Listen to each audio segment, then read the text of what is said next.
This is Joey, and this is Sadie. What's up, guys? Sadie is the newest member of our family.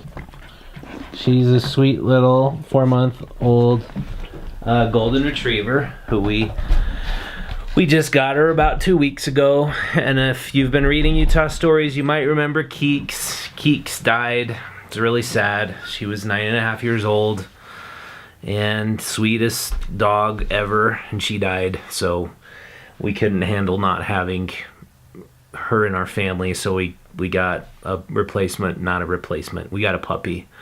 And she'll never replace Keeks, but she's super sweet and fun. So anyway, this is readers' comments for Utah Stories June. And as always, we're commenting on the previous month's issue and the comments that we've received. If you've seen our latest Utah Stories, it's Farms in Suburbia.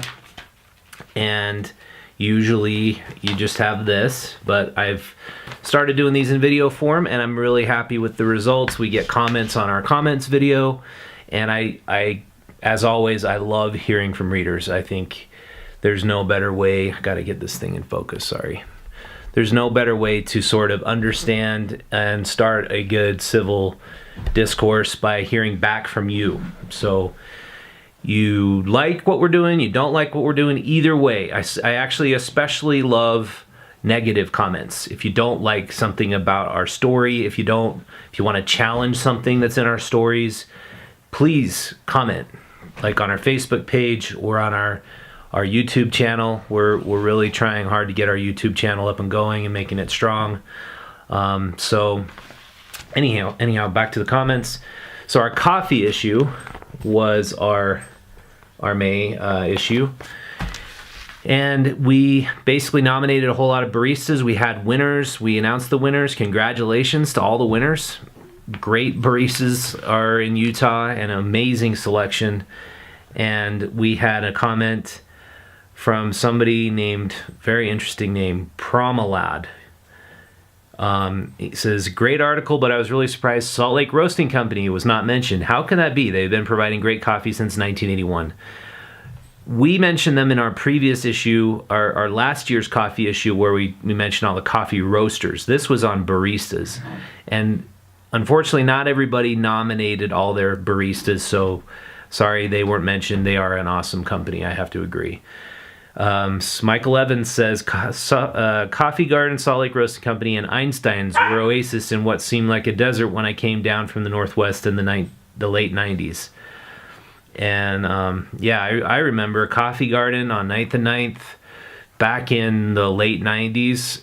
It was the coolest place. It's what really has defined and made 9th and 9th what it is today.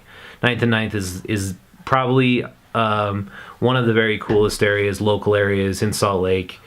And it's really thanks to Alan and Dieter that place has become amazing. And anytime you go there, the baristas are so good, so fast, and I think that it's just a awesome thing to have such incredibly strong local businesses that embrace the concept of community and diversity in one shop like that. And Chris Keith from Facebook said, this is in response to our depression paradox, and we got tons of comments on this. Like, this is, back 2 issues ago, our feature story was on Utah's depression paradox. Why is it Utah is considered one of the happiest states in the country, but also one of the most depressed? We are happiest when you poll people, but we are the most depressed if you consider that we are the highest per capita using antidepressants to stay happy. So we're happy because we're on drugs. And we addressed that in our wellness issue. And it was really interesting debates that were mentioned online. Go to our Facebook page and check these out. But he mentions, Chris Keth from Facebook says, how times change. Now, after prescription opiate painkillers, caffeine and sugar are Utah's leading drugs. There's still plenty of prescription opiate painkillers being abused in Utah, unfortunately. I use caffeine to get this issue out every month. Sadie, come on. You got to be quiet. I'm making a video. So yeah, I mean, everybody uses caffeine, I think, to get things done. I use it to drive to Moab and back every month and to get the issue out. I kind of don't consider that drug abuse because I guess everybody does it, and now you can buy a big thing of Rockstar or Red Bull and you can be jamming all night long if you need to, and then take a nice nap. I recommend Malcolm Gladwell's books on that. He wrote a book called about coffee and caffeine abuse and use of that. And this is my favorite comment. So this is on the Blue John video that I produced about going down into the same canyon where Aaron Ralston cut his arm off. We explored this canyon, and then also explored an area called the Grand Gallery, where there's the most amazing pictographs you'll see in North America. And they're about 10 feet tall, and there are these conical shaped beings that look like aliens. And I mentioned in the video, actually I mentioned it kind of tongue-in-cheek, like these look like aliens. And I mentioned that the thing that looks like a spaceship, I think it's a spaceship. I figure my theory is as plausible as anyone else's. But what Todd Young had to say was, Richard, your great gallery visiting alien theory is amazing insight into what must have occurred. I'm especially convinced of your theory that some of those Horseshoe Canyon glyphs were of the spaceships in which aliens arrived, then departed. Absent other cogent explanations of those glyphs, one must accept yours. Just one thing still bothers me though. Why there? Is it just that we have misinterpreted the signs at other sites? You need to explore it further. We need a great gallery society. As to why there, I think it's obvious. I mean, I think that actually is one of the most spectacular natural wonders on Earth. I mean, going there and making that video, I have never seen a more spectacular, amazing natural phenomenon as those curvy, narrow slot canyons that go on for miles and miles and then dump you into this great gallery. It's a perfect name for what it is. And you're there and you look at it and it just seems to make sense to be there.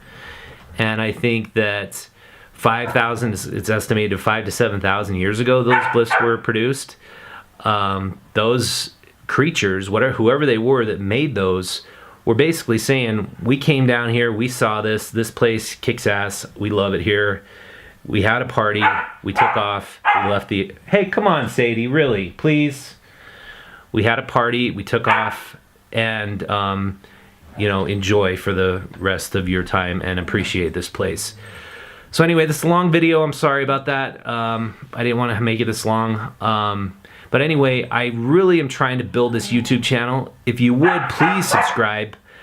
Please like it, and I'll produce more videos about urban gardening, more videos about farmers. The farm issue is doing great, and I think everybody needs to watch the videos on Burl Cook's farm and how the city is pressuring him to move out. It's just disgusting, really. It's 85% of respondents in Envision Utah studies say they want farmers and farmland and farms, but at the same time, political leaders are doing nothing but trying to push out farmers and get rid of farms and add big boxes and chain stores to those areas. We need to step up. We need to do something about this issue. Otherwise, there's not going to be any farmers anymore. I mean, really, along the Wasatch Front, this narrow corridor is where the best farmland in Utah is. We can't build over all of it. So thanks for watching. Have a great day.